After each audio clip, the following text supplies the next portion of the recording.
She thought she had two people she could trust completely. She was wrong about both of them. Amara was living the life everyone told her to want. Senior year at State University. Marketing internship at a real agency. Boyfriend who actually showed up. Roommate who felt like a sister. On paper, everything was perfect. That should have been her first warning sign. It was a Tuesday when everything started to crack. The kind of day that feels normal until you realize it was the beginning of the end. Amara woke up at 6:30 like always. Joon was already up, standing in their tiny kitchen making coffee. Her coffee, 2 sugars, oat milk, the way she liked it. He did this every morning. It was their thing. Morning, beautiful. He kissed her forehead without looking up from his phone. She should have asked what he was looking at.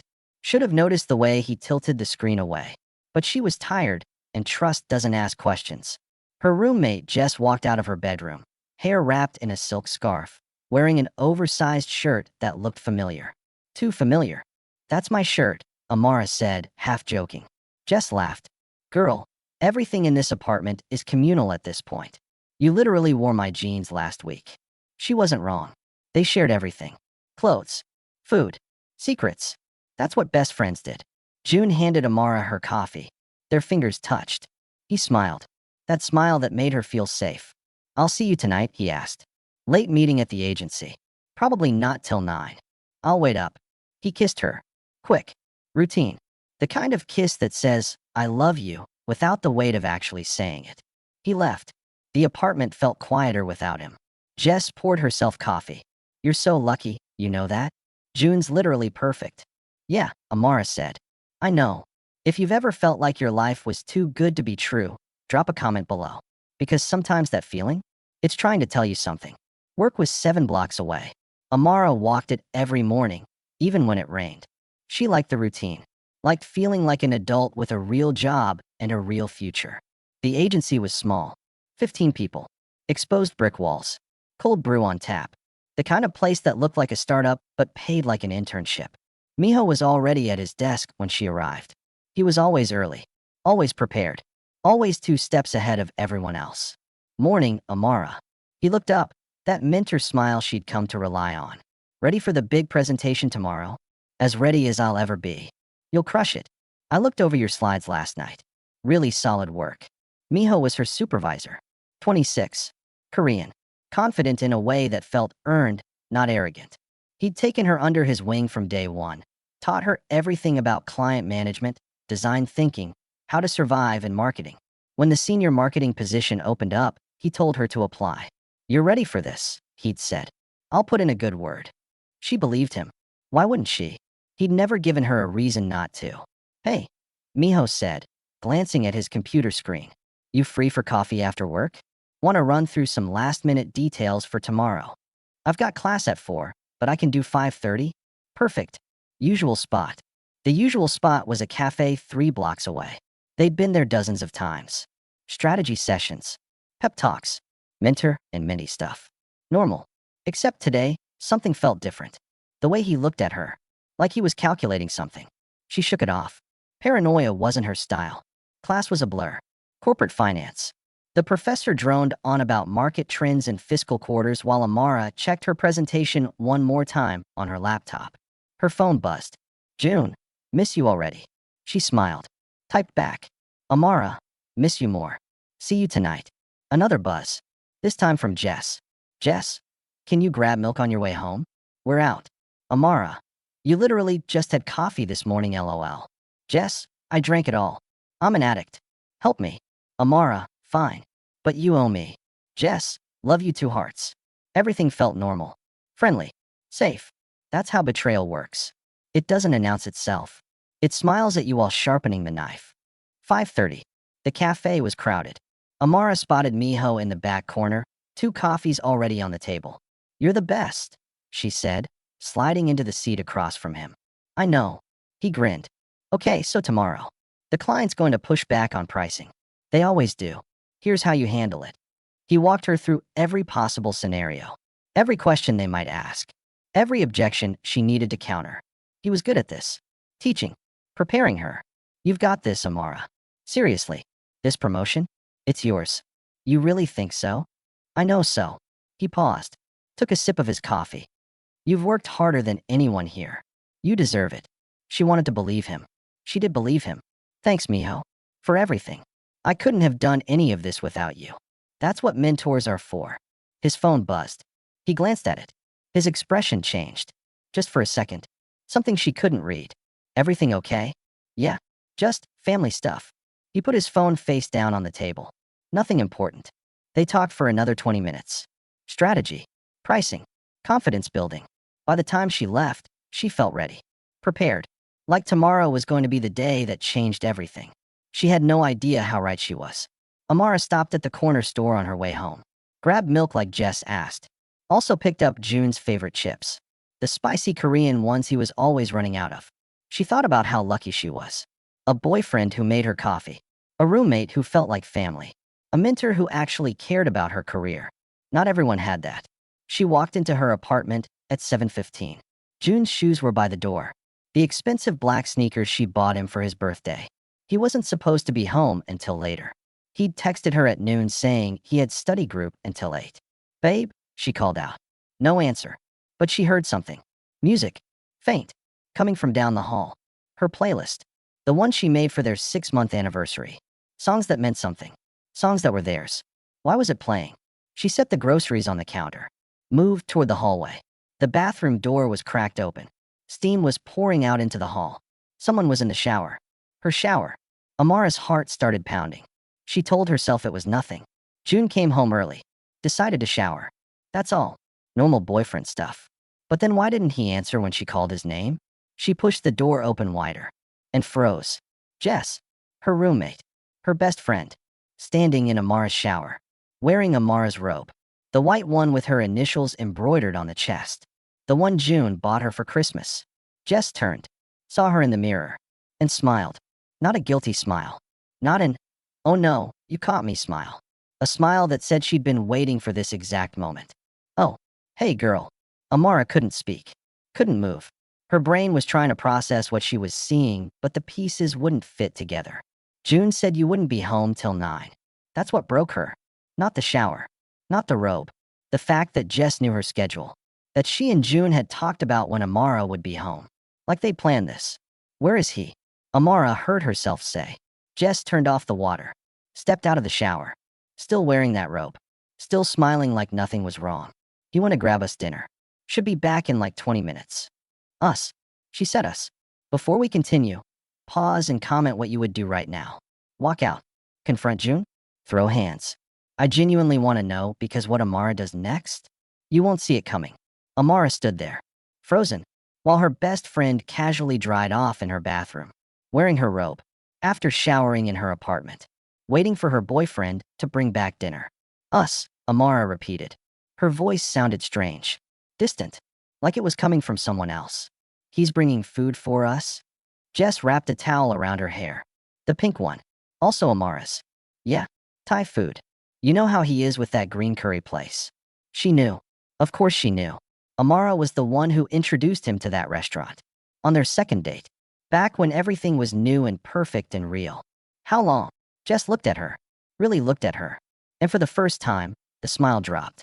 Not because she felt bad, but because she was done pretending. Does it matter? How long? Jess sighed. Like Amara was being dramatic. Like she was the one making this difficult. 3 months. 3 months. Amara did the math in her head. 3 months ago was February.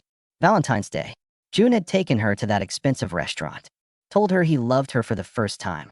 She'd cried happy tears in the bathroom because she thought she'd finally found someone who wouldn't leave. He'd been sleeping with her roommate the entire time. You were there, Amara said slowly. Valentine's Day. You helped me pick out my dress. You told me I looked beautiful. You helped me with my makeup. You did look beautiful, Jess said. Like that made it better. Like a compliment erased betrayal. We're best friends. Were. Jess corrected. Past tense. Like their friendship was already dead and Amara was just too stupid to notice. The door opened. Footsteps. Plastic bags rustling. Joon's voice calling out. Babe, I got extra spring rolls because I know you. He stopped. Stood in the bathroom doorway. Thai food in his hands. Eyes going from Amara to Jess and back again. He didn't look guilty. He looked annoyed. Like Amara had ruined something by coming home to her own apartment. You said 9, he said to Jess. Not to Amara. To Jess. She came home early. Jess shrugged. Still wearing that robe. Still standing there like she belonged. Amara felt something crack inside her chest. Not her heart breaking. That would come later. This was different. This was the sound of every moment she'd trusted him shattering at once. You knew, she said to Joon. You texted me at noon. Asked what time I'd be home. I said 9. You made sure I wouldn't be here. He set the food down on the bathroom counter, right next to her toothbrush, her skincare, her life. Amara, let's talk about this like adults. Like adults. Her voice was rising now. She couldn't control it anymore. You're sleeping with my roommate and you want to talk like adults? Don't be dramatic. That word. Dramatic. The word men used when women had feelings. When women reacted to being lied to. When women refused to be quiet about their pain. If anyone's ever called you dramatic for having a normal human reaction to betrayal, hit that like button. Because this is about to get real. How am I dramatic? Amara asked. Explain that to me. Use your words. Tell me how finding my boyfriend and my best friend in my apartment is me being dramatic. Joon ran a hand through his hair. The same hair she used to touch. The same hair she'd played with while they watched movies on this exact couch. It just happened, he said. It just happened. Like they tripped and fell into bed together. Like 3 months of lying was an accident. When? Amara asked Jess. When did it start? I want to know the exact moment you decided to destroy me. Jess finally looked uncomfortable. Good. She should be. Your birthday party, Jess said quietly. Everyone had left. You passed out early because you were tired from planning everything. We were cleaning up, and it just happened. Amara's birthday party. 4 months ago. Not 3. 4. The party she'd planned for weeks. The party where she'd felt so loved. So surrounded by people who cared about her. She'd fallen asleep on the couch, exhausted but happy, thinking about how lucky she was. While her boyfriend and best friend were in the next room, starting something that would ruin her. I was in the next room, Amara said. Sleeping. 10 feet away. Neither of them said anything. Did you think about me? She asked. Even once. Did either of you stop and think about what this would do to me? It's not about you, Joon said. That sentence hung in the air. Heavy. Devastating.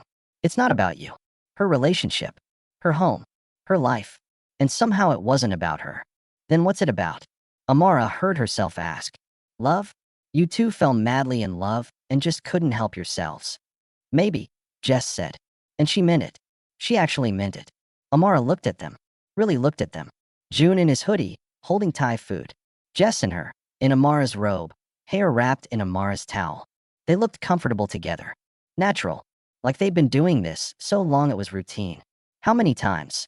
How many nights had Amara been at work, at class, at the library studying, while they were here?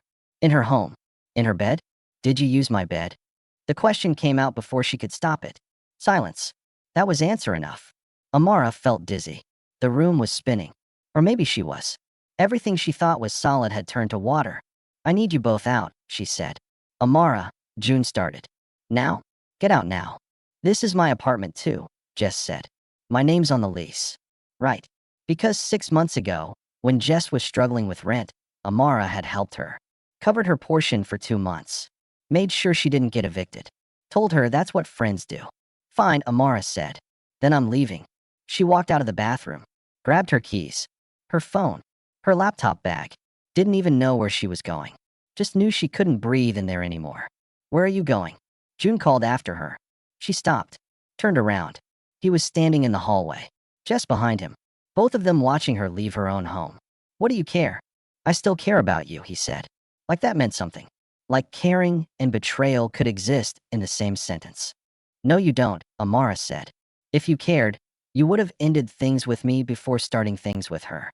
If you cared, you wouldn't have let me make you coffee every morning. If you cared, you wouldn't have said you loved me on Valentine's Day while you were sleeping with my best friend. She walked out. Let the door slam behind her. Stood in the hallway of her apartment building. The same hallway she'd walked through 1,000 times. Coming home from dates with Joon. Late night talks with Jess. Movie nights. Game nights. Normal life. All of it was a lie. Her phone buzzed. A text from Minho. Minho. Hey. Just confirmed.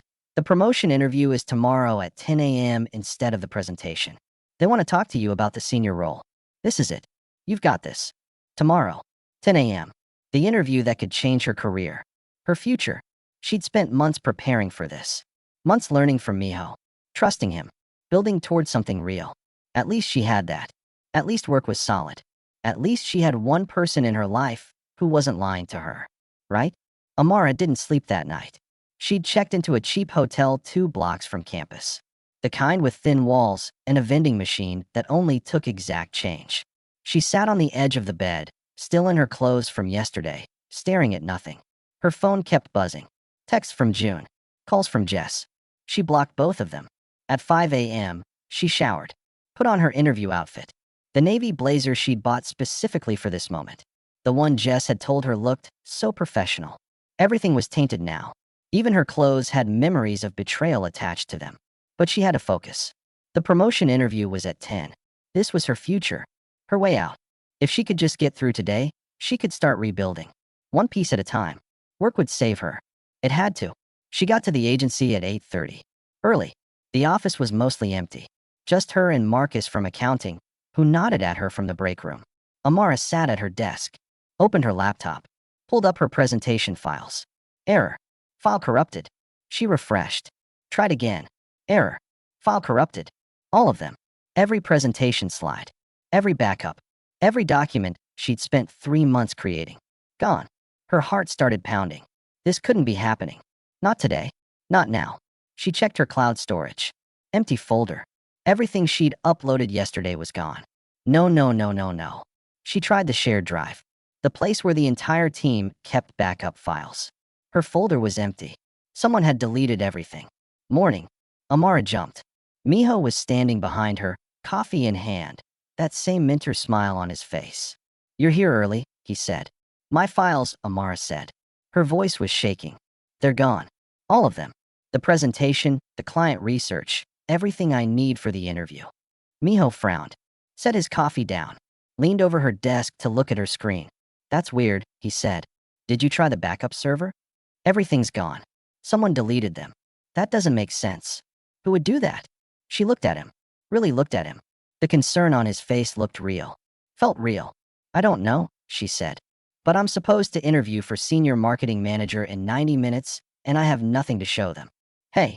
He put a hand on her shoulder, squeezed gently. "It's okay. You know this stuff inside and out. You don't need slides. Just go in there and talk about your vision. You've got this." She wanted to believe him, needed to believe him. Because if work fell apart too, she had nothing left. "Okay," she breathed. "Okay, I can do that. That's my girl." He smiled, walked to his own desk. My girl. He'd never called her that before. 9:45. Amara sat outside the conference room. Tried to calm her breathing. Went over talking points in her head. The door opened. Sarah from HR smiled at her. "Amara, we're ready for you." She walked in. 3 people sat at the table. Sarah, the creative director, James, and the CEO, Patricia. "Good morning, Amara," Patricia said. "Thank you for meeting with us." "Of course. Thank you for the opportunity." "So we've been reviewing candidates for the senior marketing manager position," Patricia continued. "And we wanted to talk to you about your strategic vision for the role." This was it. Her moment. Absolutely. "So my approach would focus on 3 core pillars."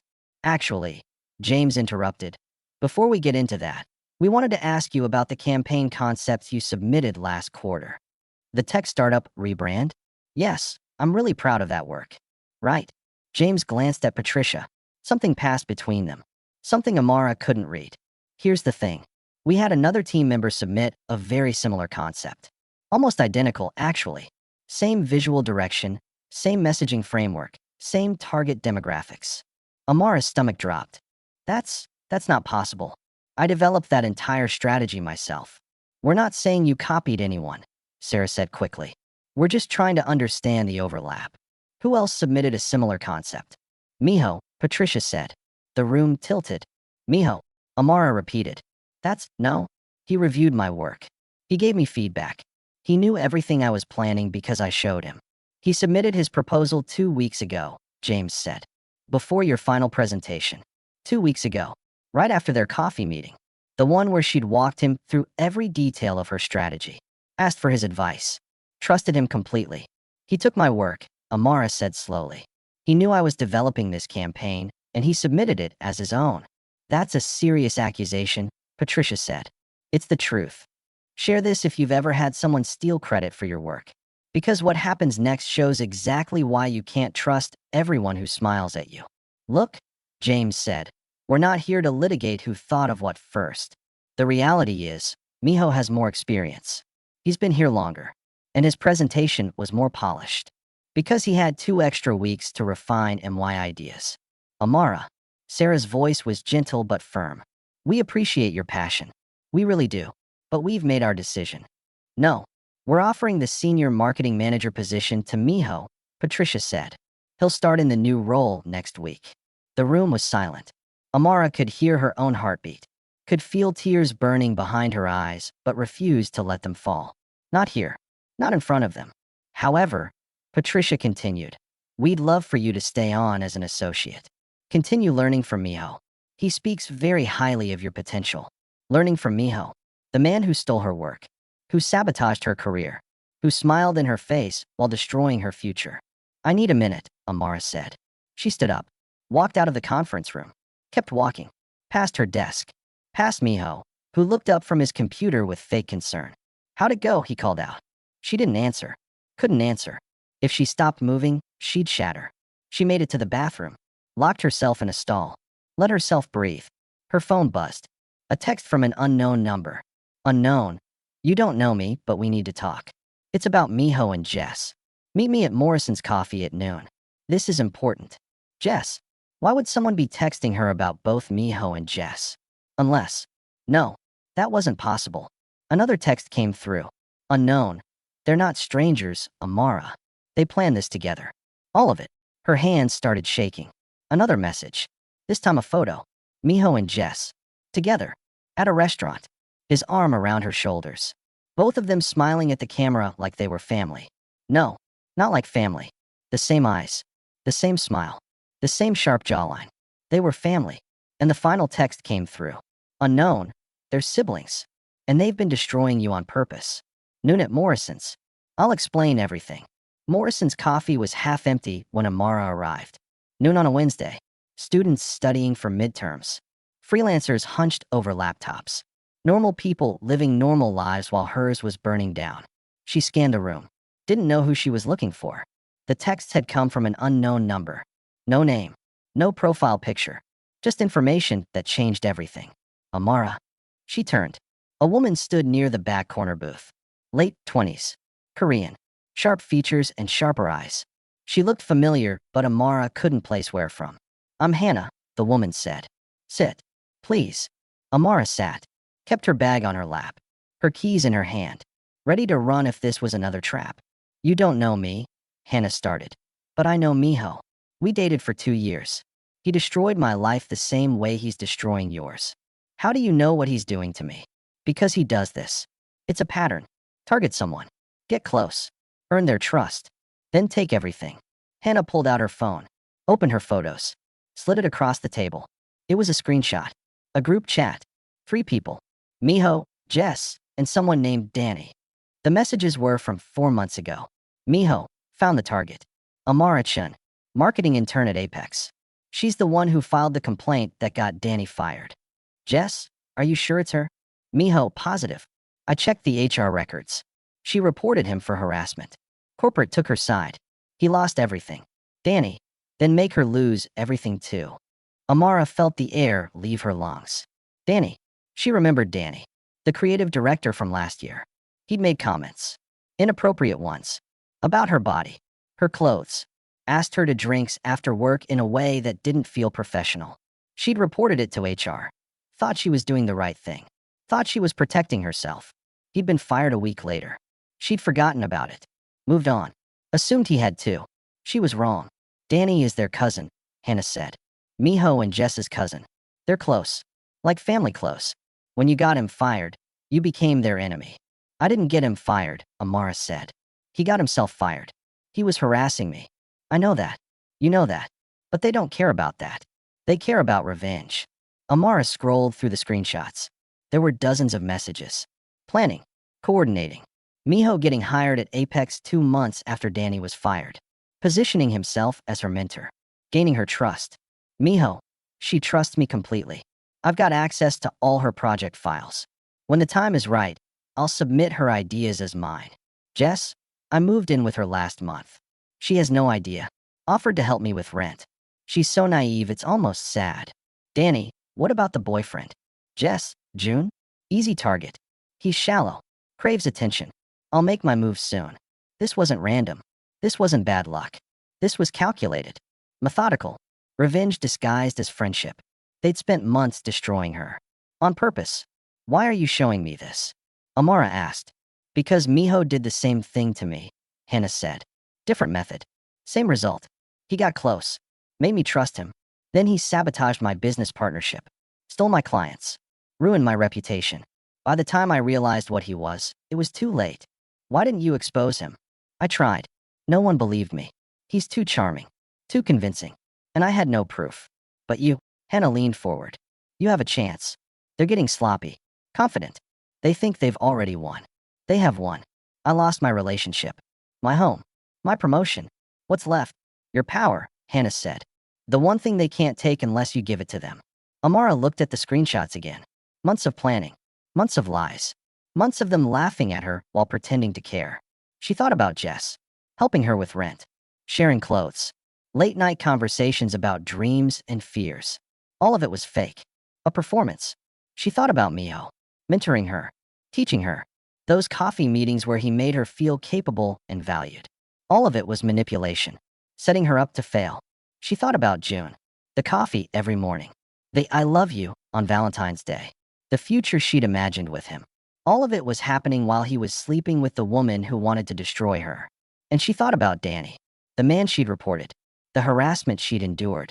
The courage it took to speak up. She'd done nothing wrong. But they'd punished her anyway. What do I do? Amara asked. That depends. Do you want to walk away or burn it down? Drop a fire in the comments if you know which option she should choose. Because what Amara does next, it's going to change everything. Amara didn't go back to work that day. Or the hotel. Instead, she went to a coffee shop across town. Opened her laptop. Started planning. If they wanted to play games, she'd play better. First, she recovered her files. Turned out the cloud storage kept a 30-day backup. Everything she thought was deleted? Still there. Just hidden. She downloaded everything. Created multiple backups. Stored them places Miho couldn't access. Second, she documented everything. Took screenshots of Hannah's evidence. Saved every text, every email, every message that proved what they'd done. Built a case file. Third, she made a call. Apex Agency, this is Patricia speaking. Hi Patricia, it's Amara. I need to schedule a meeting with you and HR. Tomorrow morning if possible. There's something I need to show you about Miho's promotion. Oh, is everything all right? No, but it will be. The next morning, Amara walked into the agency at 8 a.m. Wearing the same navy blazer. Same confidence. But this time, she had proof. Miho was already at his desk. Smiled when he saw her. Hey, didn't expect to see you today. Thought you might take a personal day after yesterday. I'm good, Amara said. Kept walking. Patricia's office. 9 a.m. Sarah from HR was already there. Amara had sent them both an email at midnight. Subject line, evidence of plagiarism and sabotage. Come in, Amara, Patricia said. You said this was urgent. It is.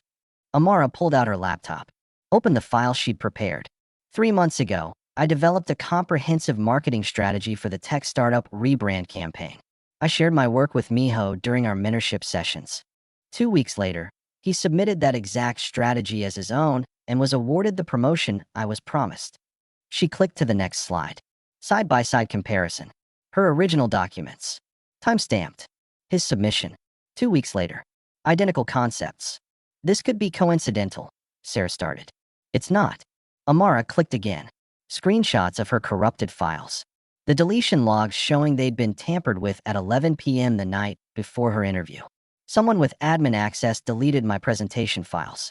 Only 3 people in this office have that access. You, Patricia. You, Sarah. And Miho. Patricia's expression changed. Sarah leaned forward. There's more. Amara pulled up the group chat screenshots. The messages between Miho, Jess, and Danny. The entire revenge plot. Laid out in their own words. Danny Kim. Patricia said. The creative director we fired last year? Yes. For harassing me. Minho and Jess are his cousins.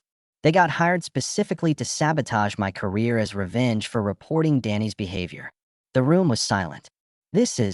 Sarah trailed off. This is a serious accusation. It's the truth, and I can prove all of it. The question is, what are you going to do about it? Patricia looked at Sarah. Sarah looked at the laptop screen, at the evidence that couldn't be denied. We'll need to investigate this, Patricia said slowly. But if what you're showing us is accurate, and it certainly appears to be, Minho won't be starting that senior position next week. What about Danny's access to HR records? Amara asked. How did Minho see the complaint I filed? That's supposed to be confidential. Sarah's face went pale. That's a data breach. If he accessed sealed HR documents without authorization, that's illegal. So what happens now? Amara asked. Now, Patricia stood up. Now we call our legal team, and we have a conversation with Minho. 10 a.m. Patricia called Minho into her office. Amara watched from her desk, saw him walk in with that confident smile, saw the smile drop when Patricia closed the door, saw him through the glass walls, gesturing, explaining, defending, saw the moment he realized she had proof. His eyes found hers through the glass. For the first time since she'd known him, he looked afraid. Good. 20 minutes later, security escorted him out of the building. Box of personal items in his hands. No job. No promotion. No power. Patricia came to Amara's desk. The senior marketing manager position is yours, if you still want it. Amara looked at the office, at the desk where Minho used to sit, at the career she'd almost lost. I want it, she said. Good. You start Monday. And Amara? I'm sorry. We should have looked into this sooner. We should have protected you better. You're protecting me now. That's what matters. That afternoon, Amara went back to her apartment. Her apartment. Not theirs. Hers. The locks had been changed. She'd called the landlord that morning, explained the situation. Jess's name was removed from the lease. She walked into the space that used to feel tainted. But today it felt different. Lighter. Like she could breathe again. Her phone rang. Unknown number. She answered. Amara-chan. A woman's voice. Professional. Yes. This is Detective Sandra Mills with the City Police Department. We received a report about unauthorized access to confidential HR records at Apex Agency. We'd like to speak with you about pressing charges against Minho Park and potentially Daniel Kim for conspiracy and corporate espionage. Charges. Legal consequences. Real justice. When do you need me? Amara asked. Tomorrow at 2. I'll send you the address. I'll be there. She hung up, looked around her apartment, her space, her life. They'd tried to destroy her, piece by piece, relationship by relationship, dream by dream, but she was still standing. And now they'd face the consequences. 1 week later, Amara sat in her new office. Senior marketing manager. Her name on the door. Her team to lead. Her ideas protected. Minho was facing criminal charges. Jess had moved out of the city. Joon had tried to call 17 times. She'd blocked him on call 18. Her phone buzzed. A text from Hannah. Hannah, heard about what happened at Apex. You did it. I'm proud of you. Amara. Couldn't have done it without your help. Thank you. Hannah, buy me coffee sometime. I think we could be friends. Real friends this time. Amara, I'd like that. She looked out the window. City skyline. Possibilities stretching out in front of her. They'd tried to break her. Instead, she'd learned something valuable. Not everyone who smiles at you wants you to succeed. Not everyone who calls you friend means it. Not everyone who says they love you knows what love means. But the people who matter, the ones who show up with proof when you need it, the ones who fight for you even when they don't have to, those are the ones worth keeping. And as for the rest, let them burn. But this story isn't over. Because 3 months later, Danny shows up at Amara's office door with an offer, a threat, and information about Minho and Jess that changes everything she thought she knew.